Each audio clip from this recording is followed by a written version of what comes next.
Okay, so here we are. It is February 25th of 2023. We're back again after a little hiatus off. And today's topic, as you can see, UFOs in the Bible. In the last couple of weeks since we were last speaking with you, we've had in the news on an almost daily basis information about UFOs coming from the White House, coming from the Pentagon. There was a big balloon that went across the entire United States of America, was shot down as it went out into the Atlantic Ocean. And then a few days later, there was another one. And then there was one near Lake Huron in Michigan that was octagonally shaped. And as a result of that, everybody's kind of been talking about UFOs. And that topic, interestingly enough, is a topic that a number of conservative Bible scholars have also talked about in years past. So it brought to mind, because of, for the first time in the history of the United States of America, after denying the existence of UFOs pretty much steadfastly and consistently since the so-called Roswell UFO crash in 1947, wherein supposedly a disc-shaped object was recovered, as well as small humanoid bodies like the size of children, except they weren't humanoid, they weren't human, they were humanoid.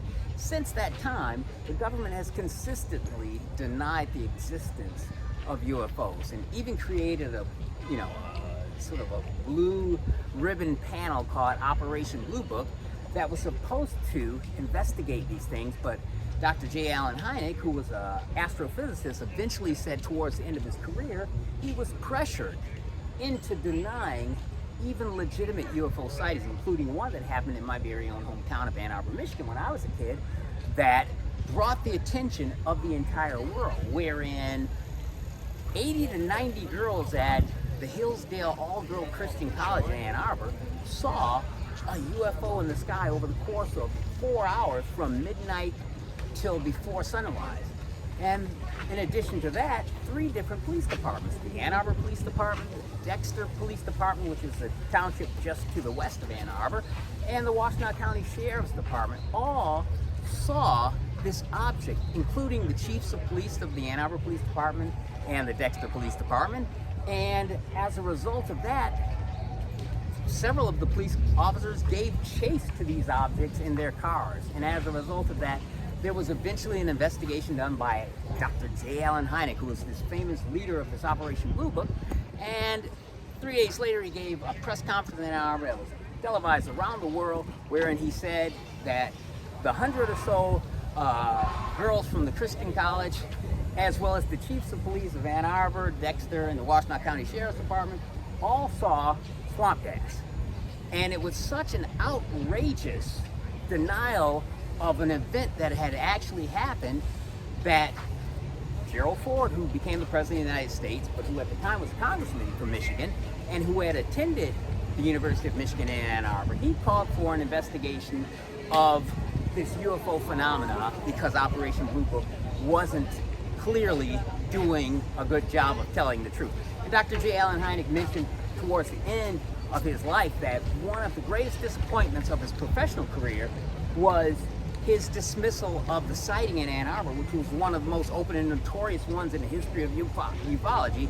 And he eventually admitted that the military heads of the Air Force and the government pressured him into debunking the UFO sightings, even though he actually believed that they occurred. So there you have it. You have the government cover-up, the conspiracy theorists that have gone on since the 1947 Roswell incident seemingly changed in 2020 because for the first time ever, the Pentagon released Air Force footage of UFOs and said, we don't know what these bright lights in the sky are, and our jet gave chase and so on and so forth.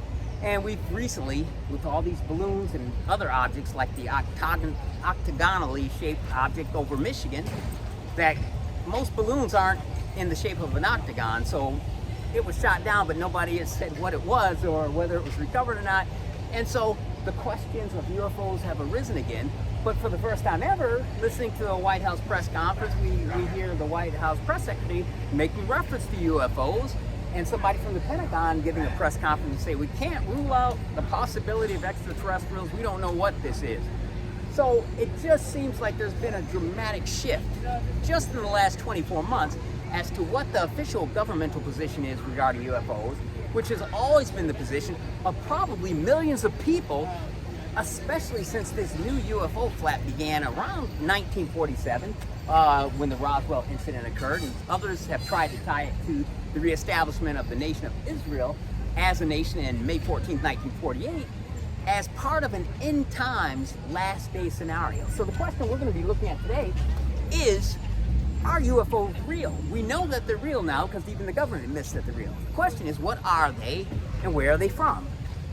What has been suggested by those, particularly those that have been antithetical to a biblical worldview and support the theory of evolution, that, you know, life began when chemicals in the universe combined together accidentally, and man and human life and all organic life eventually occurred by coming out of the prebiotic soup, in which case there should be intelligent life all throughout the universe. And the universe is really big. It's not infinite like we have been told in times past, but it's really, really big. And so there should be trillions of intelligent civilizations just like here on the planet Earth. And that's really the basis of the theory of evolution, that, you know, organic life formed by chemical combinations randomly by accident out in the universe. But there's a different school of thought that says that the Bible makes reference to these extraterrestrial entities and these lights in the sky, and an individual by the name of Dr. I.D. Thomas, he is a conservative evangelical pastor, wrote what I would argue is the seminal book on the topic, The Omega Conspiracy by I.D. Thomas. You guys got to get a copy of that. That is really a very interesting take on the UFO phenomena from a biblical standpoint. And we're going to be looking at it from a biblical standpoint today, and we're going to talk about who in conservative biblical circles have agreed that this, in fact, is a possible, legitimate explanation for some of the phenomena that we see recorded in the Bible.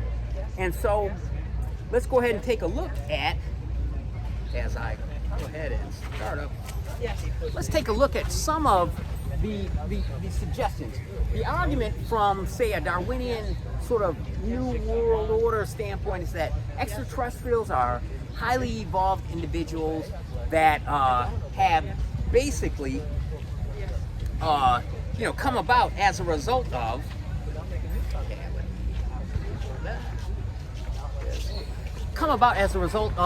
the development of our Darwinian evolution occurring out in an interstellar standpoint, and that what we see in the sky are basically mechanical craft. UFOs are flying saucers that are operated by carbon-based life forms that evolved separately in different parts of the universe, and they're flying here to visit us. Yeah.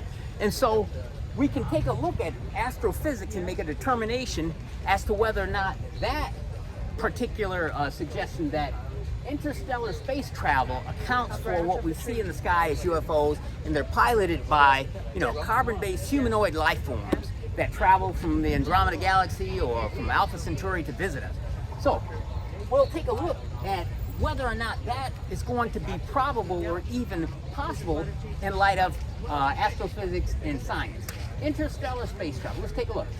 If you were to travel at the speed of light, and we're going to talk about in a second why physical objects can't travel at the speed of light, but if you could travel at the speed of light, 186,000 miles per second, to reach the very nearest galaxy to the planet Earth other than our own, that would be the Andromeda Galaxy, you would have to travel at the speed of light, that is to say 186,000 miles per second, for 2 million years. So you take off at basically Cape Canaveral, which is about 75 miles up the coastline here on Miami Beach, to where NASA launches rockets. If you take off from there today, you wouldn't arrive at the Andromeda Galaxy for another 2 million years, even if you could build a rocket ship fast enough to travel at the speed of light, 186,000 miles per second. That's the nearest galaxy out of trillions of galaxies that are spread out throughout our vast universe.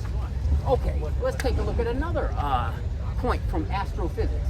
It would take 70,000 years if you could travel at 1 million miles per day to reach the very nearest star in our galaxy. So the closest star to the planet Earth in our home galaxy of the Milky Way is Alpha Centauri.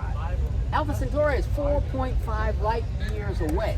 That means that at 1,000,000 miles a day, if you could build a spaceship that could travel 1,000,000 miles a day, it would take you 70,000 years to get there. So we don't have any kind of craft anywhere that can travel at anywhere close to 1,000,000 miles per day. Because Alpha Centauri, the closest star to the planet Earth, is 25.5 trillion miles from the planet Earth.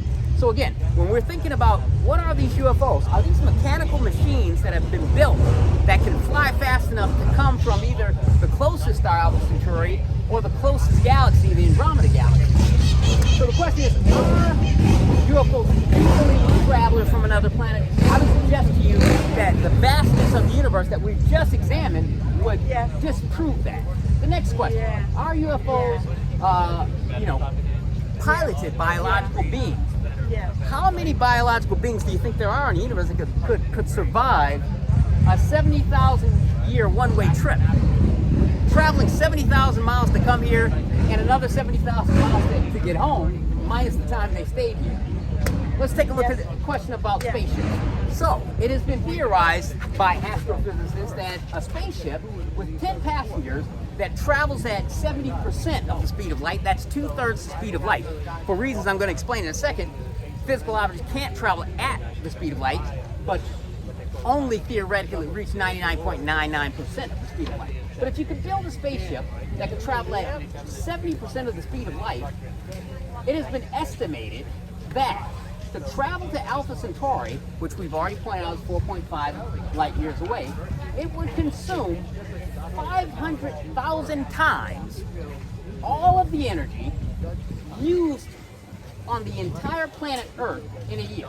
So stated differently, if you could build a spaceship that was fast enough to travel at 2/3 the speed of light, it would take, for 10 people in that ship to get there, 500,000 times, or 500,000 times, all of the energy expended on the planet Earth over the course of an entire year. Additionally, another problem with interstellar space travel and a mechanical object is that there's dust in space. Space is, clouded with trillions of dust particles. Just like if you go into a room and you haven't dusted in a while and you get your little whisk broom out and start swiping, and then you open the curtains and the sunlight shines in, you can see particles of dust floating through the air. If a spaceship traveling at 2/3 the speed of light struck even one of those dust particles floating around in your bedroom after you do dusting of the bookcase, it would cause an explosion of several thousand times a hydrogen bomb. So several thousand hydrogen bombs exploded will be the amount of energy released when a spaceship traveling that fast struck even one small particle of dust. Again, that undercuts the idea that UFOs can be carbon-based life forms traveling to the planet Earth from other parts of the universe, other galaxies, in a mechanical machine.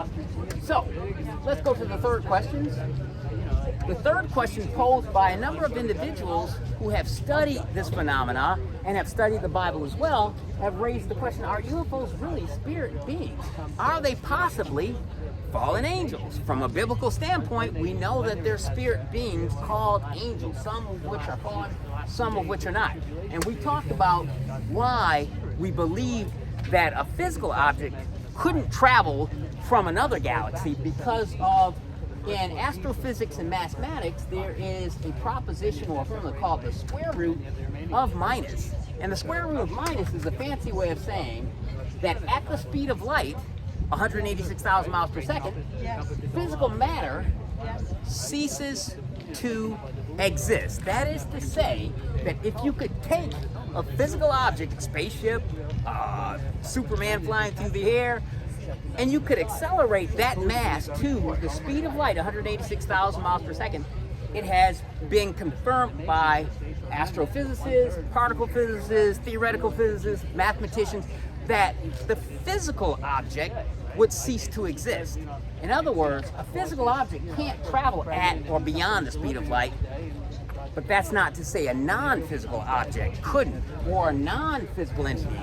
If you have entities flying through the air that can do right-angle turns at over 20,000 miles an hour, we know from physics that would destroy any mechanical machine and destroy any life form in that mechanical machine because of the G-force generated. So, let's go on. The center of our Milky Way galaxy is a certain distance away, right? It would take 27 days at the speed of light to reach the center of our very own Milky Way galaxy. But on the planet Earth, 27,000 years would transpire because the faster mass is accelerated, the slower time gets for that mass. So if you could actually build a spaceship that could travel at the speed of light and put a human being in the air and they could travel at the speed of light to get to the center of the Milky Way galaxy, our home galaxy, it would take 27 days in that spaceship. But at the same time, here on the planet Earth, 27,000 years would have transpired because when you accelerate mass, time slows down. So there's that theory of relativity that Einstein talked about. The faster mass goes, the slower time goes for that mass. And that ties in, interestingly enough, to what we find out in 2 Peter chapter 1, verse 21. It says what? 1,000 years is as a day for the Lord, and a day as 1,000 years. Is it possible that the Bible contains deeply rooted particle physics and mathematics that was written down by Peter, who couldn't possibly have hoped to understand anything about astronomy or the speed of light or the square root of a point in space? He couldn't have known about those things, and therefore what we find then is that the Bible contains supernatural information that's confirmed by science 2,000 years after the Bible is completed. So let's go on and take another look. Sir John Eccles, he was a Nobel Prize winning neurologist. And he said, after studying the brain over the course of several decades, that the brain is a machine that a ghost can operate. And what he meant by that was that our biogenetic supercomputer, our brain, is operated by a spirit, which we call our soul. Our mind is not our brain. Our brain doesn't think for us. Dave Hunt makes a good point of pointing that out. Our brain doesn't think for us. It is the brain that is used to operate the machine we call our body. But it's our spirit, our soul, that operates the brain and says, lift your left hand or close your right eye, things of that nature. So Sir John Eccles, who was not a theologian and was not a biblical fundamentalist, has suggested the same thing that Dave Hunt, who is a biblical fundamentalist and researcher, and they've reached the same conclusion that the brain is a machine that a ghost can operate, meaning a spirit can come in and superimpose itself and manipulate the supercomputer that's called our brain. And that's what we saw through the study of hypnosis, where people surrender their will to the will of the hypnotist, who makes suggestions and can cause the brain to do things that the person doesn't consciously choose to do.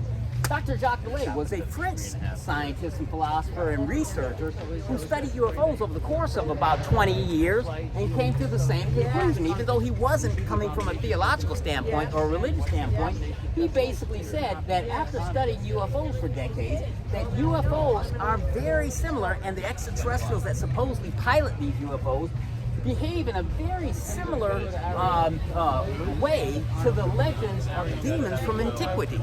And so he's saying that there seems to be some kind of analogy between the UFO phenomena and the extraterrestrial phenomena associated with it that is very similar to legends of demonic entities.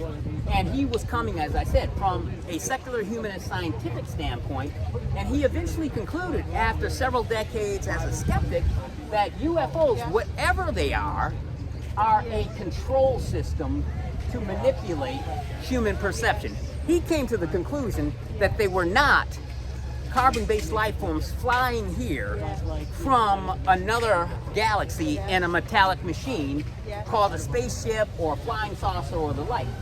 Dr. J. Allen Hynek, we've already mentioned, eventually came to the conclusion that UFOs are real, and he conceded that when he tried to debunk the Ann Arbor, Michigan sighting, where you had 100 credible witnesses, girls from a Christian college, police officers, chiefs of police, all saw the same phenomena over the course of several hours on one day.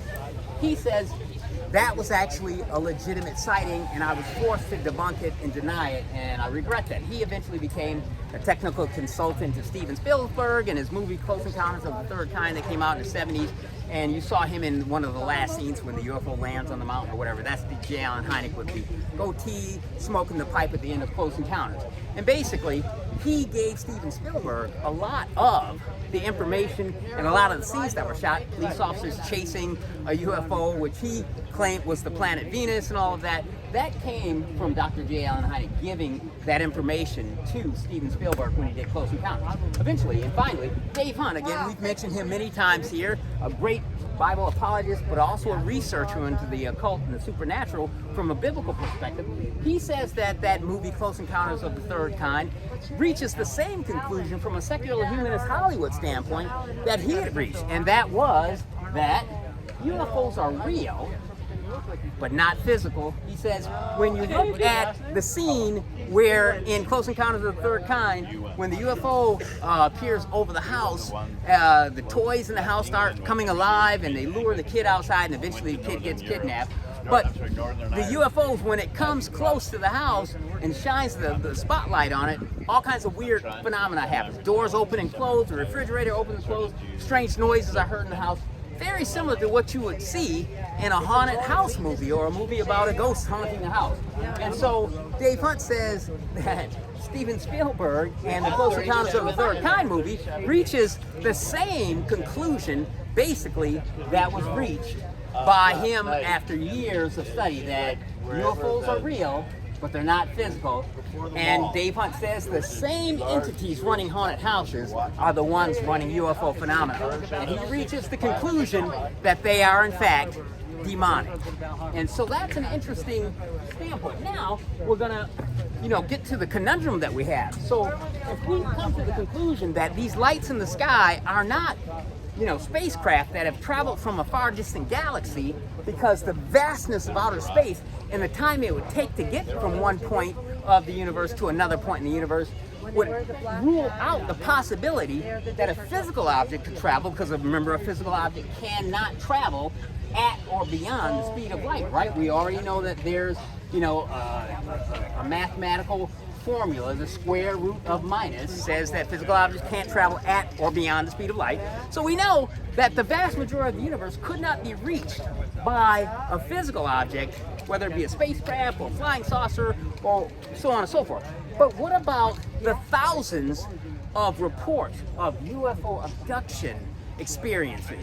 And what does the Bible say about that? Well, we know Betty and Barney Hill, remember, those were the people that in the 1960s come back from vacation in Canada back to, I believe it was Rhode Island in the United States, when they say their car was stopped.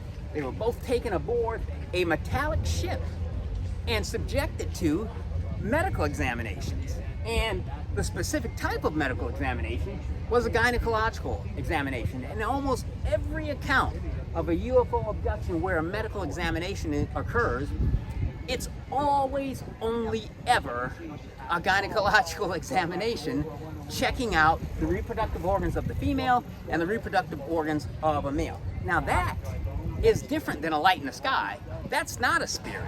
What were these items or these individuals who all are described very similar to what Steven Spielberg depicted in that movie, Close Encounters of the Third Kind?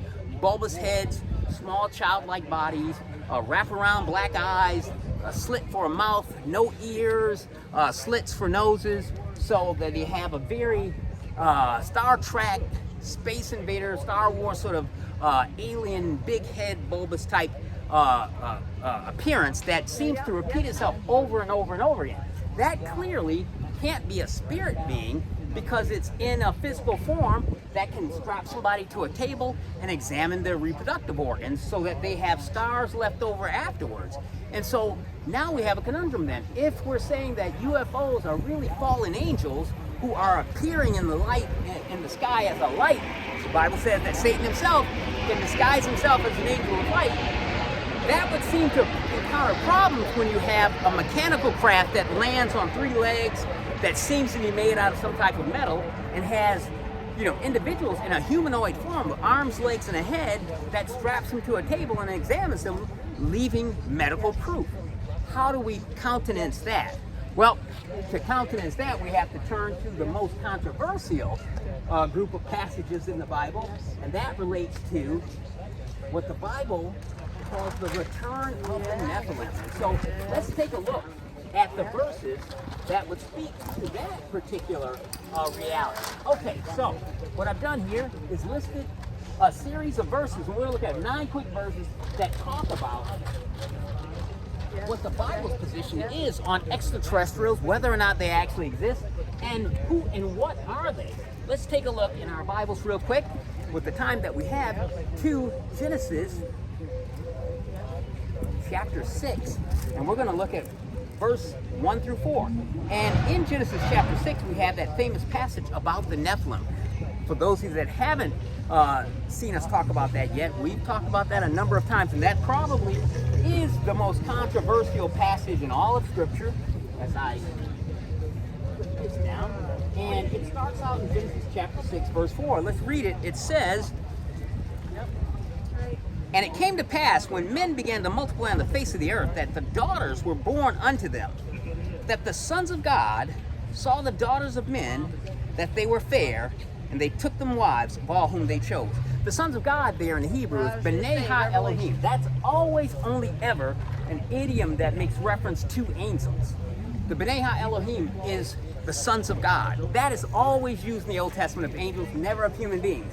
Clearly it's saying that angels saw the daughters of man, but note the Dam is the name or the phrase in the Hebrew, clearly making reference to the female descendants of Adam, the Benot Adam. So we see that angels saw the daughters of men, and then it goes on to say, let's flip over to verse 3, it says, "And the Lord said," well, let's go ahead and read. It says, "When the men began to multiply in the face of their daughters were born to them, the sons of God saw the daughters of men that they were fair, and they took them wives of all whom they chose." So we clearly see in the first 2 verses of Genesis chapter 6 that God is saying that fallen angels saw beautiful women and took them wives of all whom they chose. The most beautiful ones they chose, and they cohabited with them as husband and wife. And it says in verse 3, "And the Lord said, My spirit shall not always strive with man, for that he is also flesh, yet his days shall be 120 years. That doesn't really relate to what comes next, but Genesis chapter 6, verse 4, maybe the most controversial verse in all of the Bible, says this: "There were giants in the earth in those days, and also after that, when the sons of God came in unto the daughters of men, and they bare children to them, the same became the mighty men which were of old, men of renown." What is Genesis chapter 6, verse 4 saying? It's saying that the giants, as it's translated in the King James Version, really is the word Nephilim. It says the Nephilim, or literally the fallen ones, were in the earth in those days. What days? Well, we're going to find out in Genesis chapter 6, verse 9, that Adam had uncontaminated DNA, and God put him on an ark and destroyed all the rest of life on earth because it had been contaminated with the fallen angel DNA. That's a controversial interpretation, but we're going to see that a number of individuals who are conservative Bible scholars also subscribe to that very position. And so we find out then, there were giants in the earth, or the fallen ones were in the earth in those days, and also after that, when the sons of God came in unto the daughters of men, and they bare children unto them. So clearly, Genesis chapter 6, verse 4 is saying that fallen angels had children with human females. Human females were able to become interfertile with fallen angels, and children were actually born. And these children were collectively referred to as the Nephilim throughout the New Testament, throughout the Old Testament. And the remnants of these individuals are the ones that David fought when he killed Goliath, and that Israel fought when they went against the Anakim and the Rephaim, and so on and so forth. These were the mighty men which were of old, men of renown. It has been suggested by a number of biblical historians that that term, men of renown, the legendary men of renown, are where we get Greek mythology from, Norse mythology from. Marvel Comics comes from that. That Hercules and Thor and Atlas and Achilles and Hector and all of these legendary Greek and Roman superheroes, the precursors to the Marvel and DC comic superheroes that wear capes and tights. These individuals were actually real individuals that lived before the flood, when God had to destroy the whole world with the flood, and also after that. The Bible doesn't tell us how they came back, but the Bible clearly is predicting the return of the Nephilim. But then we find out in Genesis chapter 6, verse 9, these are the generations of Noah. Noah was a just man and was perfect in his generations. Tamayim is the Hebrew word there, meaning perfect in his DNA. There wasn't, DNA hadn't been discovered at the time that the book of Genesis was written. So what God does is use the word that substitutes in perfectly for DNA, generations. That means life. Gene is the word, the root word meaning life. The life-giving cells that were inside the body of Noah were uncontaminated by interacting or interbreeding with fallen angels. And so God put him on the ark with his sons, Shem, Ham, and Japheth, and their wives, and destroyed all the life on the earth after that. Did God destroy all life on earth because he was having a bad day? Or did he do it because of the horrific hybrid offspring that were generated as a result of angels coming into women and marrying them and generating children as a result of them? Genesis chapter 19, verses 1 through 8. That's the account of Sodom and Gomorrah. And we all know that. Even like as a kid, you went to Sunday school, you heard about Sodom and Gomorrah. God got angry and sent fire and brimstone down and destroyed both the cities of Sodom and Gomorrah. The sin, everybody said, oh, well, it was homosexuality, right? The men of Sodom were engaging in sexual relations with one another, and that's where we get the term sodomy from that city of Sodom. But if you look closely at those verses, there was something more going on than merely same-sex sexuality between human beings. What we see when we look at Genesis chapter 19, and there came 2 angels to Sodom in the evening. And Lot came to them, recognizing that even though they were in human form, remember, these were angels sent by God to bring judgment on the city of Sodom. Lot saw them, recognized them as angels, even though they were in physical male form.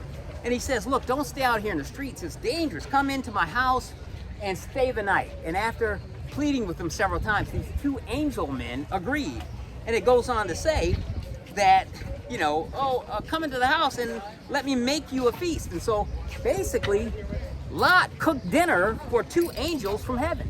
And the angels were able to sit down and eat supper with Lot, and they were about to lay down and go to bed. So clearly, angels are spirit beings who can, in some instances, take on physical manifestations as men.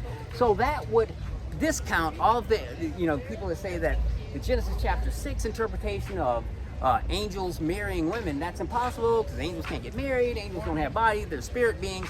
We know that that's not the case because of what occurred in Genesis chapter 19.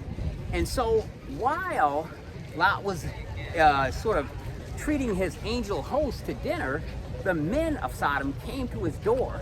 They had seen those 2 angel men and banged on the door. They apparently knew that even though these individuals appeared as men, they were supernatural beings. They were angelic beings, because the men of Sodom came to Lot's house and began knocking the door down and demanded that you give us those 2 men that came to your house, that we may know them. And we know that the Hebrew there means know, not in terms of knowledge, isn't talking about studying at the library. It's talking about sexual knowledge, so that they could have sexual ingress with these 2 angel men.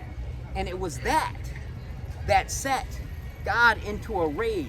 The sin of Genesis chapter 6, 1 through 4, was being replicated again, or at least attempted again, by human men. Only in this case, it wasn't the human women that were engaging in sexual relations with these angels from heaven. It was human men attempting to do the same thing that God destroyed the world with the worldwide flood of Noah 3 chapters earlier. So now, let's go ahead and jump down to Daniel chapter 2, verse 43. And I have to thank Chuck Missler for pointing out this turn of a phrase from the book of Daniel. And for those of you that have been with us, we've studied a few weeks ago the whole Antichrist typology in the book of Daniel, And in Daniel chapter 2, there's reference being made to this individual.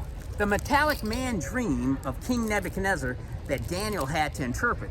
But when Daniel got to the interpretation of this part of the metallic man, the head of gold, chest of silver, hips of brass, legs of iron, but then when he got to the feet, it was feet made of iron and miry clay.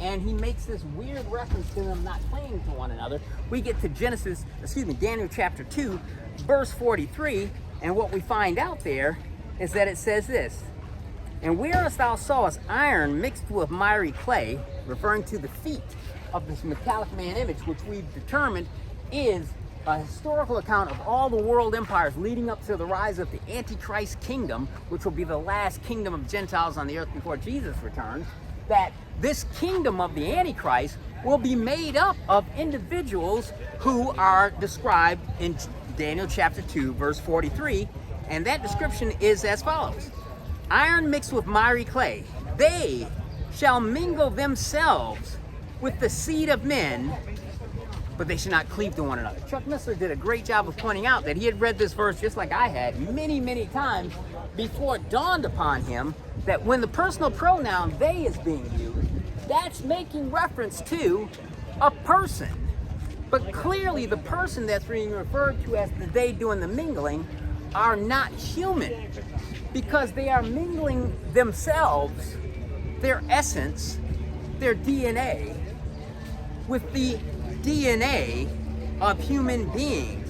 Interesting. They shall mingle themselves with the seed of men. And that Hebrew word for seed is zera. That's always used of male reproductive cells. The spermatozoa is referred to as the seed.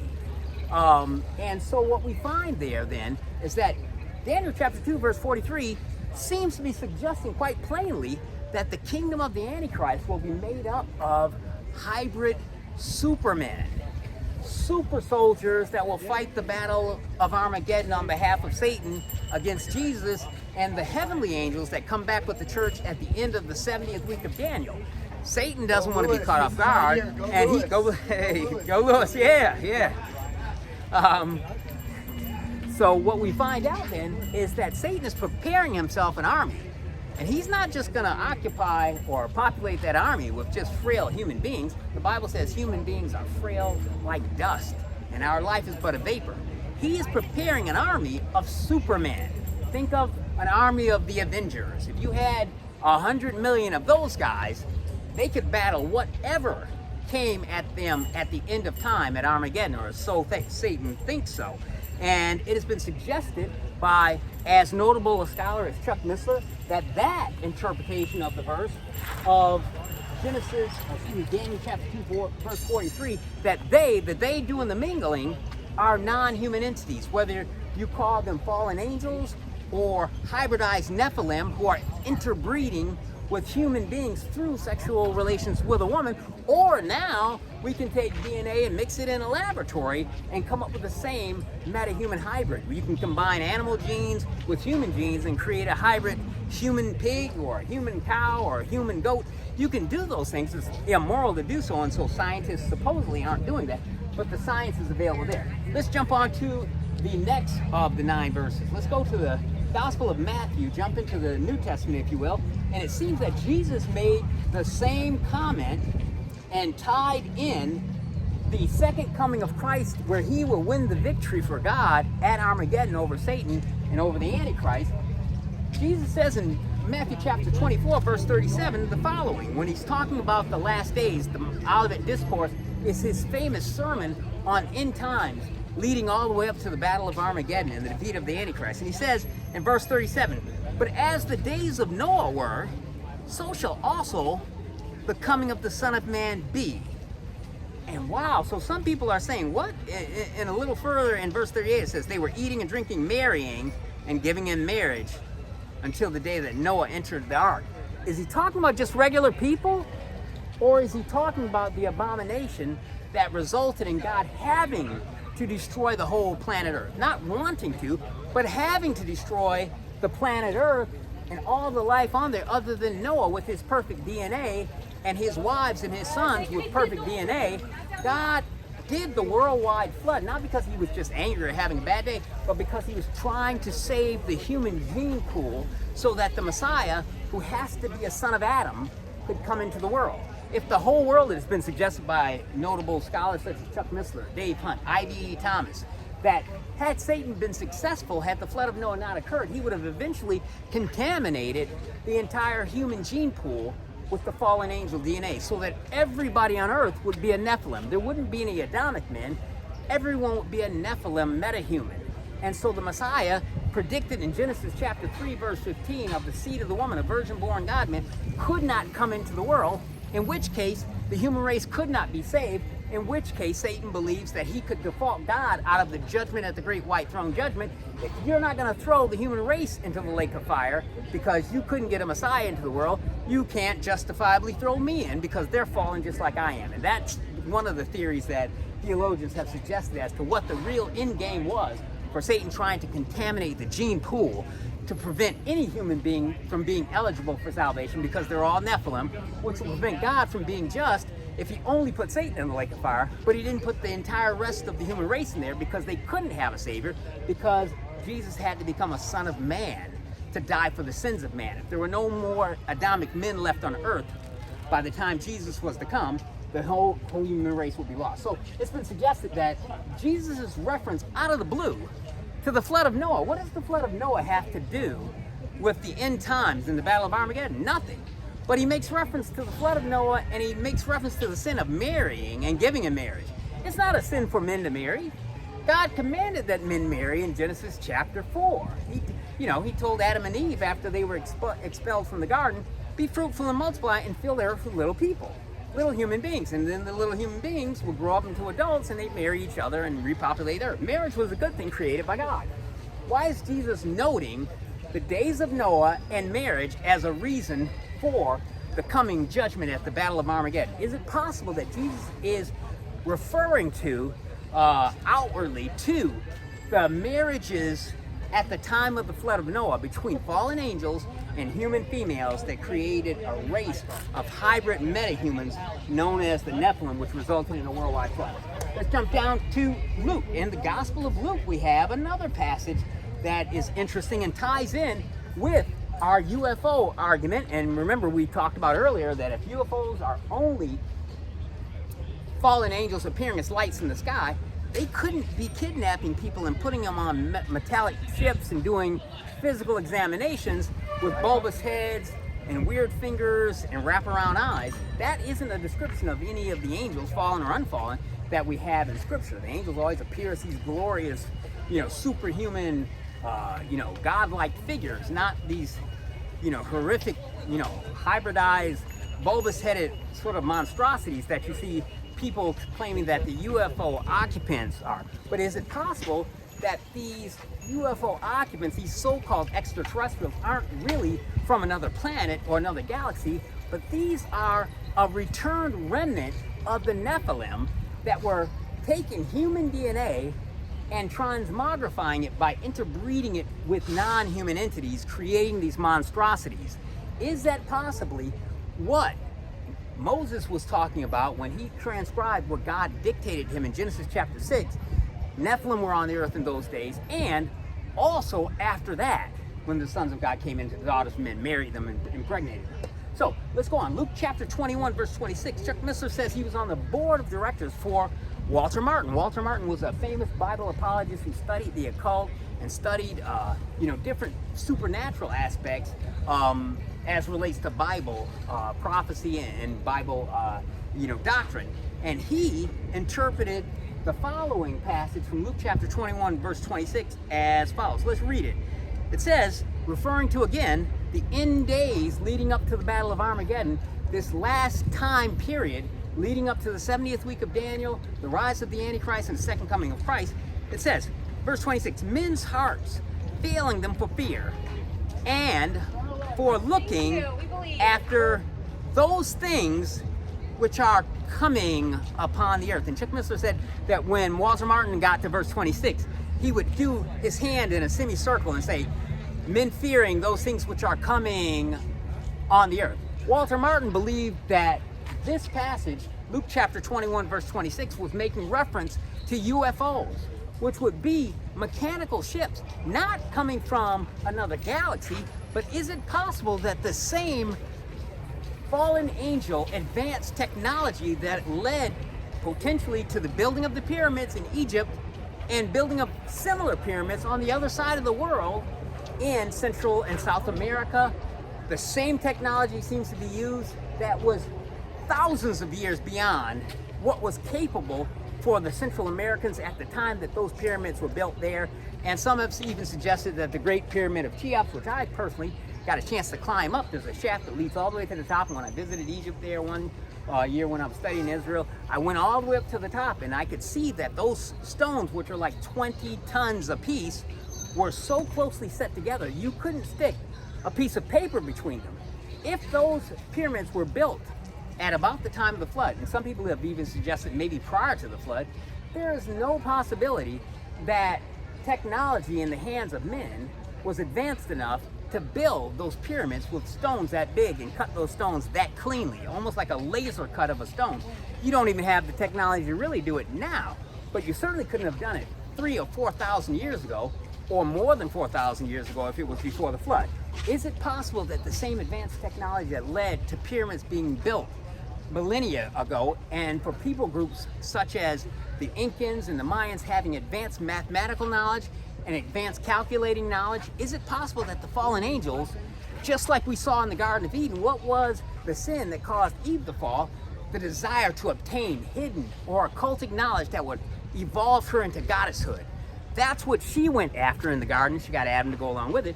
Is it possible that Satan is using that same gambit with fallen angels? We'll give you advanced technology so you can build supercomputers, pyramids, and even do incredible things like create supermen if you follow after us, if you abandon the God of the Bible, if you reject the gospel of Jesus Christ. That's what has been suggested by people such as Walter Martin. And even though Chuck Missler says at the beginning, he used to criticize Walter Martin and said, man, you've got a worldwide ministry. Why do you want to jeopardize it by coming up with such a controversial and almost, people will think you're crazy if you say you believe in UFOs. But if we're born again Christians and we're Bible believers, we believe in an invisible man that lives beyond the sky that's coming back to save us.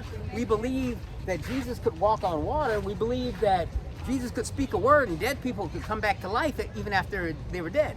Those are supernatural things, or more to the point, metaphysical things, things that don't happen naturally in the operation of regular physics, but because God is outside space-time continuum and he's the master over the rules of physics, which he created. He created quantum mechanics and we're governed by those, but he's not governed by them because he's not the created, he's the creator.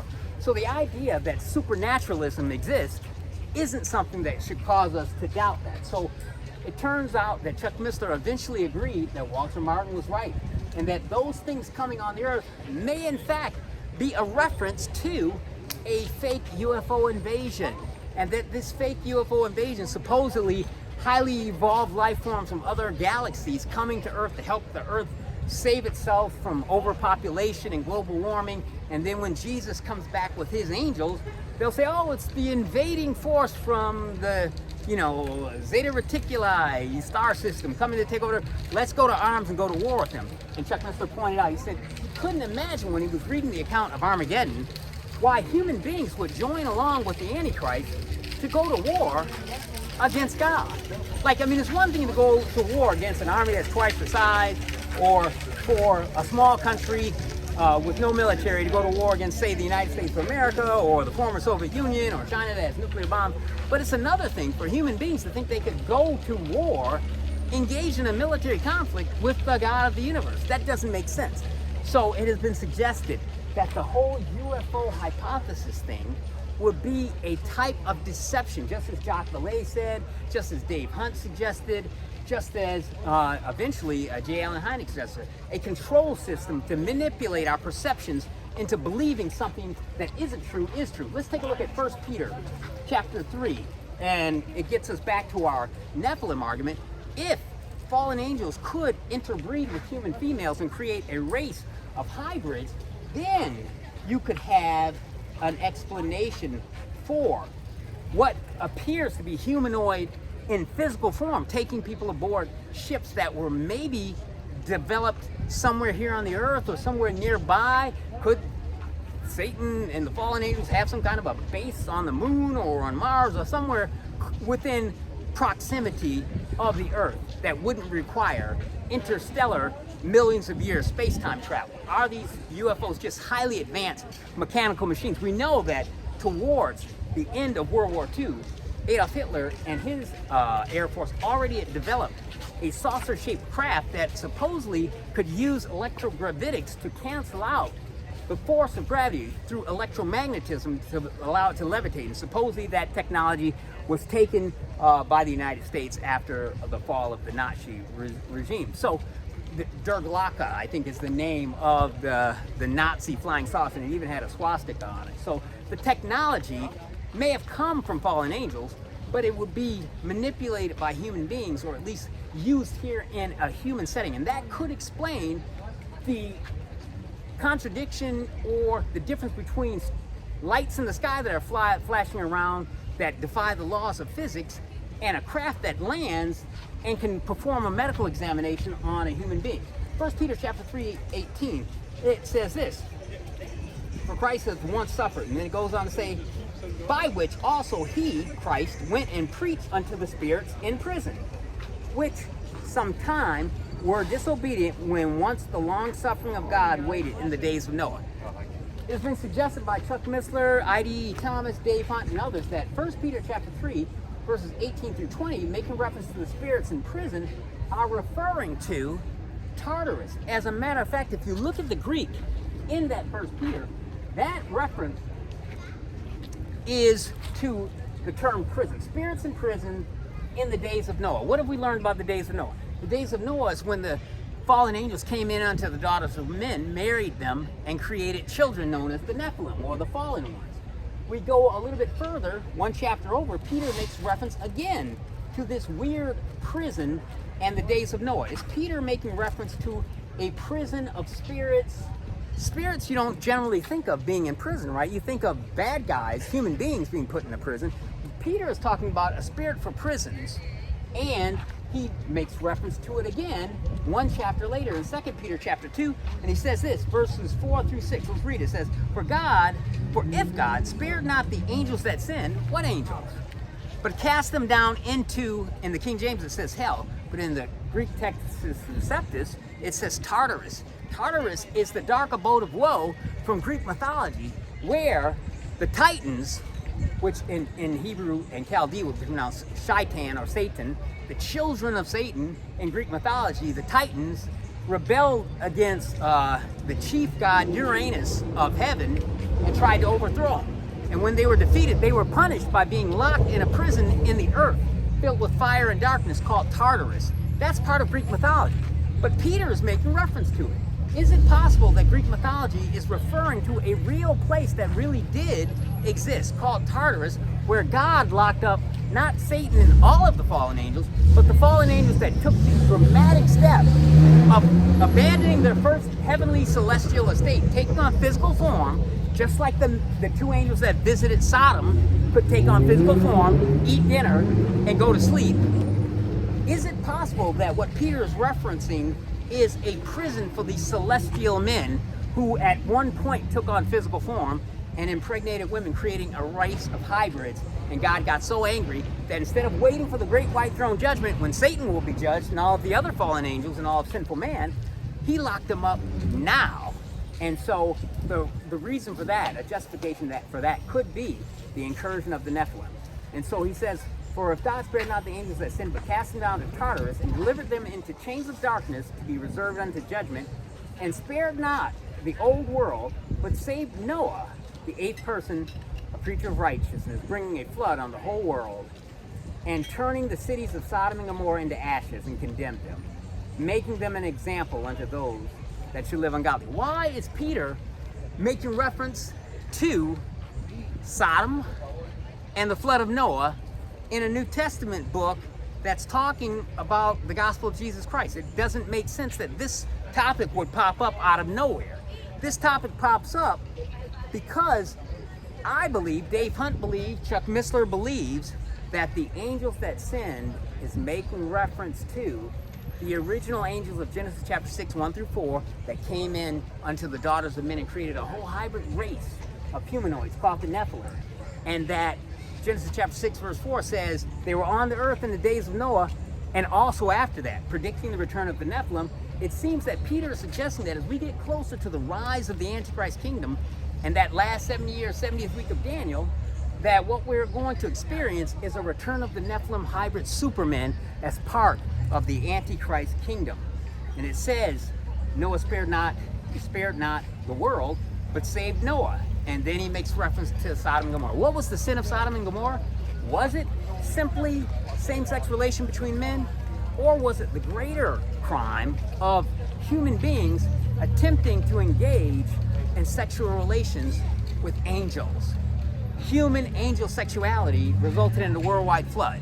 Human angel sexuality, or attempted sexuality, resulted in the destruction on the spot of Sodom and Gomorrah with fire and brimstone from heaven. He's not destroying New York City, he's not destroying Vegas, he's not destroying a lot of sinful cities.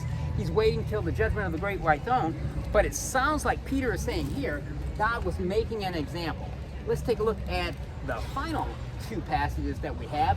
Jude, the half-brother of Jesus, gives us a recitation very similar to what Peter had made reference to. Let's take a look at verses 6 and 7 in the book of Jude. He says, "And the angels which kept not their first estate, but left their own habitation, he hath reserved in everlasting chains under darkness unto the judgment of the great day.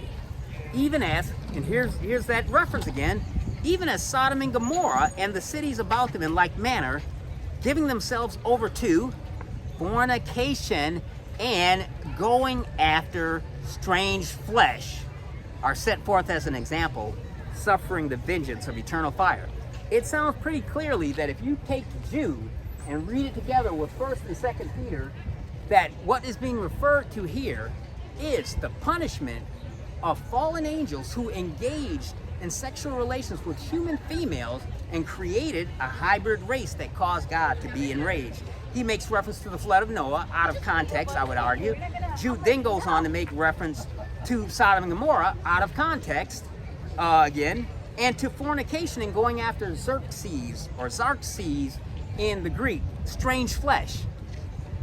A human being with another human being involved sexually, that wouldn't be strange flesh. A human being in an animal or a human being in a non-human entity would qualify under that definition as strange flesh. Is Jude telling us that in the last days before the second coming of Christ, that the fallen ones, the hybridized half-human, half-fallen angel demonic entities in human form, will predominate on the earth, just like they predominated on the earth in the days of Noah, which necessitated the worldwide flood of Noah? Not because God was having a bad day, but because he was trying to preserve the human race by preserving the human Adamic gene pool. Now let's go to the final verse and chapter that we're going to look at that really ties this all together for us, I think. And we go to 2 Thessalonians chapter 2. And if you go to 2 Thessalonians chapter 2, I think that really sums it up there. 2 Thessalonians chapter 2 is one of the most chilling chapters in all of the Bible. And let's take a look, reading verses 9 through 11. It's talking about the rise of the Antichrist. In the first few passages, it's talking about the rapture. The rapture occurs in the beginning of 2 Thessalonians chapter 2. And it says the day of the Lord and the revealing of the Antichrist can't come unless there's a falling away that comes first, meaning apostasy in the church. And then the second definition of apostasy is a departure. Meaning, I would suggest to you that what happens before the rise of the Antichrist and his hybrid race of superheroes who are supervillains is that apostasy comes into nominal church. So that the church starts saying things like, well, you can have individuals in same-sex marriages, and that's okay. You can have adultery, that's okay. You can have fornication, and that's okay.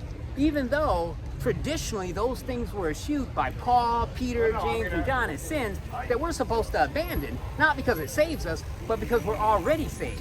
But now we're in a time when anything that a person wants to do is okay, and churches calling themselves Christian churches are going along with it because they want populations in their seats. They're 501c3 tax-exempt corporations, and they want donations.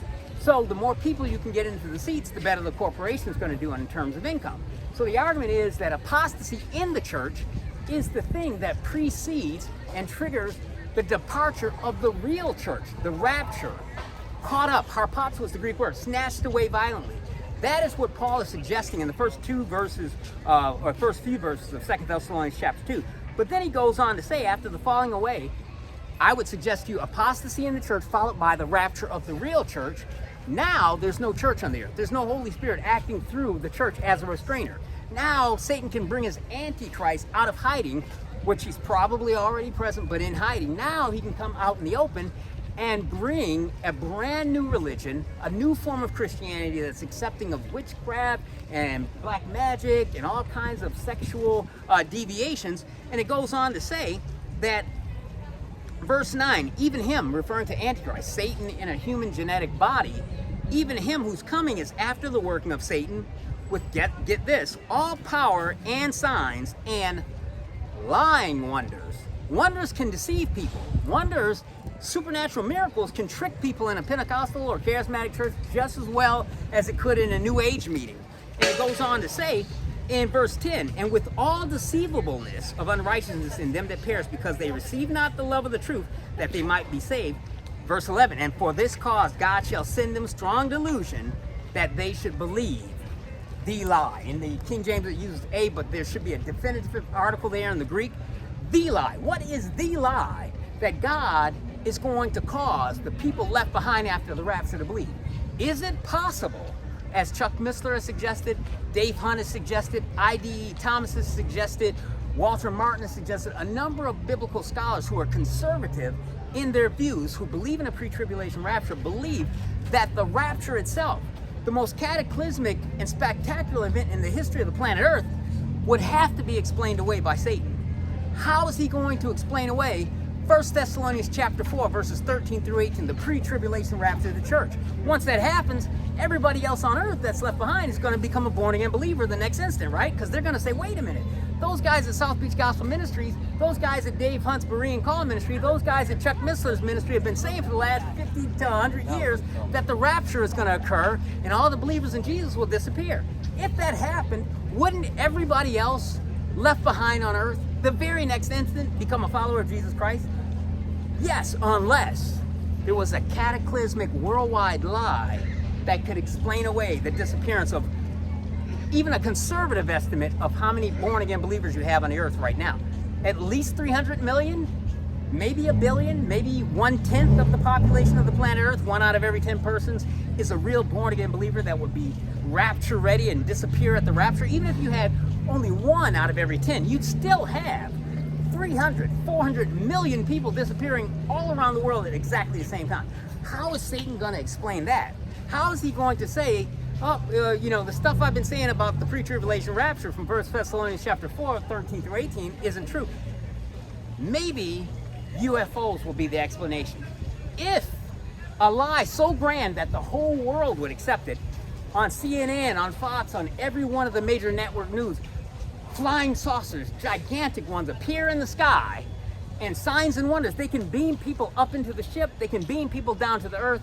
It would be very easy if that worldwide UFO invasion and flying saucers that could move physical objects with electromagnetic waves and make things appear and disappear, wouldn't that be the very best possible explanation Satan could come up with to explain away the most supernatural metaphysical event in the history of the world, including the birth of Christ 2,000 years ago, the disappearance of 1/3 of a billion people to 500 million people at the very same instant in time, just as is predicted in 1 Thessalonians chapter 4, verse 13 through 18. You're going to need a metaphysical, supernatural event to explain away the pre-tribulation rapture in the Bible. And it's been suggested, as I said, by Chuck Missler, Dave Hunt, and many Bible scholars, and a position that I think is the only explanation possible. The lie of 2 Thessalonians chapter 2 that's referred to there in verses 9 through 11 and eventually in verse 12. I suggest to you the worldwide lie that God's going to give, as Dave Hunt pointed out, give the whole world the power to believe the lie that they've always wanted to believe, is that UFOs came and took all the bad people away. All the people that disappeared weren't good guys going to heaven to be with Jesus. They were the bad guys who were unloving and unaccepting and rejected every religious view except their own narrow, fundamentalist, focus on Jesus as God alone as the Savior and salvation. Every other paradigm other than that is rejected. And so UFOs and extraterrestrials and ships that can make people disappear, that has been promoted already by the New Age and the occult for years, that there's coming a great disappearance of people who are toxic and are making the world a bad place. And they're going to be removed, some New Agers say, to another part of the universe where they're going to be re-educated and retrained. And don't be worried when they disappear, because that means that they just haven't graduated into the greater thinking of the new world order that's coming, and they need to be taken away to re-education camps where, after they've been properly educated, the powers that be from another galaxy will return them safely and re-educated. That's a lie that people are going to want to believe. If the rapture occurs and 1/3 billion people disappear instantaneously of every race and nationality around the world, all of whom were followers of Jesus Christ, everybody left behind is going to worry. Oh my gosh, have I been left behind? Am I going to be part of the Antichrist kingdom? I'm worried. That worry can be replaced by a worldwide phenomenon if there was a UFO invasion on every television screen on the face of the earth, showing that these entities had come and explaining that these entities are the ones that took the people away. So with that, we've gone over time, so that's all we're going to talk about today. But yeah, there's a lot to think about. So, and this is a perfect time for it. When you got the government promoting the idea of UFOs after denying it up until 2 years ago for the last half a century, you got to wonder to yourself, what in the world is going on? Is something going on? And I would argue to you, the Bible says that something is going on. The last days are upon us, and the pre-tribulation rapture church is about to occur. And everybody that's not already born again by faith in Jesus Christ, God in human flesh, asking him to be their Savior. Very easy. All you got to do is pray a little simple prayer. Jesus, save me, forgive me for my sins. I want to go to heaven. I want to be raptured when the church is raptured. That's all you got to do. You don't have to join anything. You don't have to pay anything. You don't have to become sin-free on your own. That's something you do after you get saved. And so what I think God is doing is allowing these different events and phenomena to occur on our television screens and in our daily media, so that it can alert us to what the Holy Spirit is trying to tell us. We're running out of time to get into the get out of hell free card by simply believing in Jesus Christ alone. And when we believe in him, we're ready for the rapture. And when God decides, go get my church, we're going to disappear, and then the Antichrist and the deception, the great lie, will come about. And eventually that'll lead to destruction. So be ready by accepting Jesus Christ today. Southreach Gospel Ministry. If you haven't liked and subscribed yet, please do that. And again, all you got to do is pray a simple prayer. John 3:16, ask Jesus to come in your heart and save you, and you'll be rapture ready and avoid the coming fake UFO extraterrestrial invasion. Thanks for joining us, and we will see you next week if the rapture doesn't occur first.